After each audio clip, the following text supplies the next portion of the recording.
Okay, so we're continuing with JigoShop and looking at taxes, how we apply tax rules. And what I did was I changed my location to make sure that it knew that I was in British Columbia. And I've updated my cart now.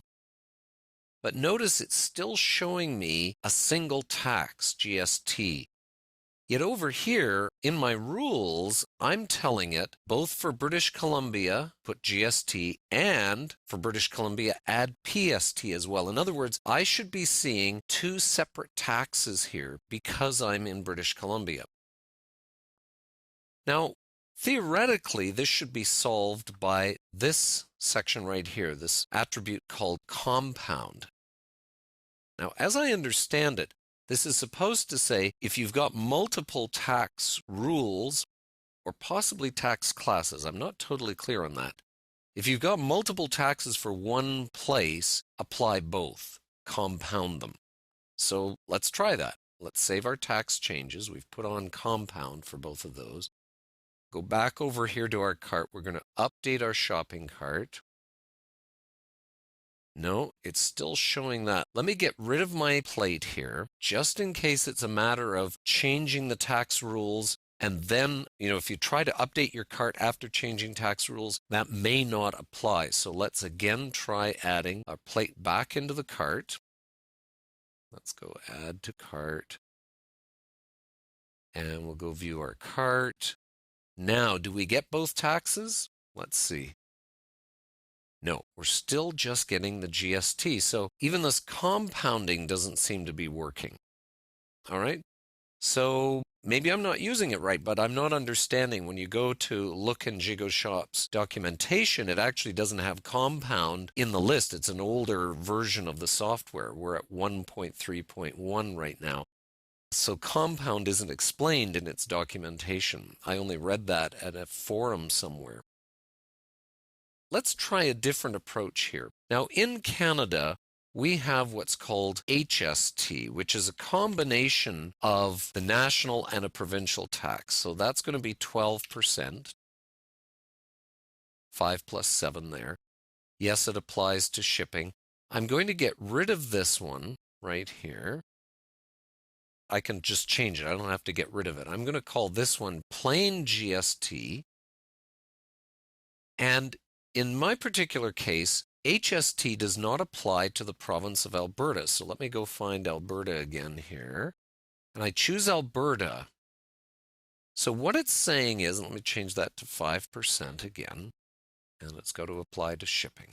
Okay, so I'm going to save all my tax changes. So now what I'm saying is, for every province, apply the HST except for Alberta, where we're only going to apply GST.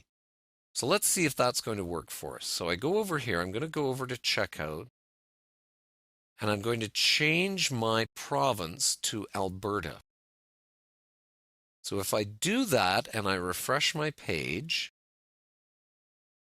I should, I do see just GST.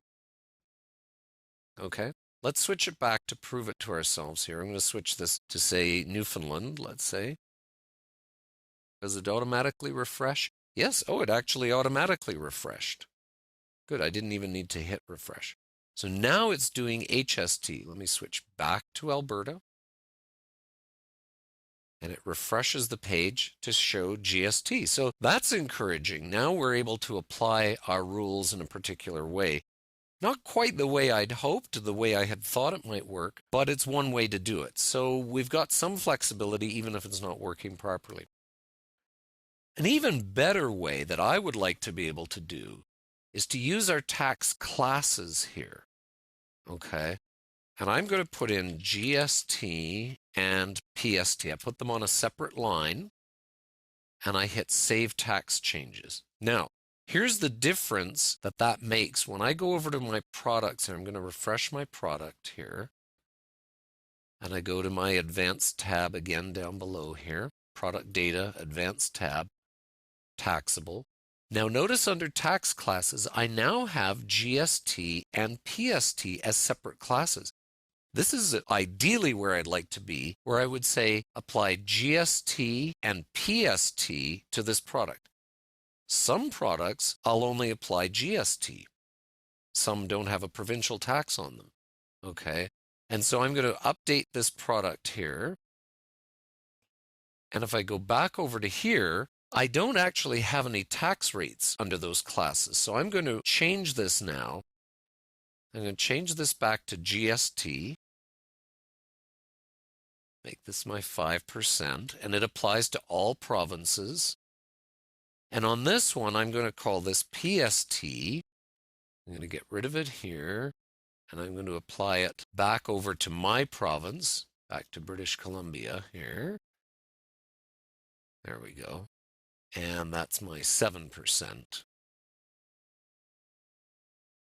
You can have up to 4 digits taxes there if you need it, and I'm not going to apply it to shipping. Now, I would then put this to GST and switch this to PST. So now it's only applying to those tax classes. And in fact, now that I think about it, I don't even need these, do I? I don't even need to have, I'm just going to clear all of these. I'm going to say none. Because now it's only applying to those products that have this tax class. So I don't even have to worry about this anymore necessarily. Although I guess I do have to worry about GST only being applied to products for Alberta, so I would probably have to put that back in. Now notice what happened. It didn't save it. And that's a problem with JigoShop. For some reason, you can only add tax rules to the standard rate. I don't know why that is. This isn't functioning properly. Again, this is JigoShop 1.3.0. I'm just going to go back and apply this to all of Canada. You'll see what I mean now. I get my 5% applied to shipping, save tax changes. Now this rule I can save, but I can't change it. If I try to change this and apply it only to GST, same thing again. It saved it this time at least, but it reverted back to standard rate. So anyway, it's not as flexible as it could be if it was working properly, but there are ways around it. As you saw, there was a way for me to at least get my tax rules to apply, but they may not work in exactly the way you'd hoped from the back end. As long as they work for your customer, that's the most important thing. But that's one of the drawbacks to the tax system here in JigoShop.